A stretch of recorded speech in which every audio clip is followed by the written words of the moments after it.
You ask Tiger to solve. This deals with linear equations with one unknown.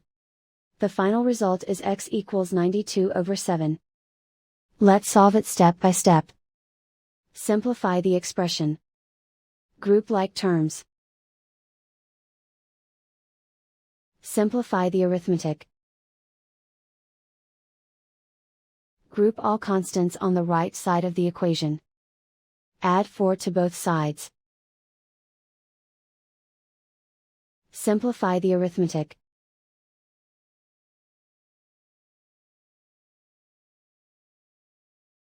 Isolate the x. Divide both sides by 14. Simplify the fraction. Find the greatest common factor of the numerator and denominator. Factor out and cancel the greatest common factor. And so the final result is x equals 92/7.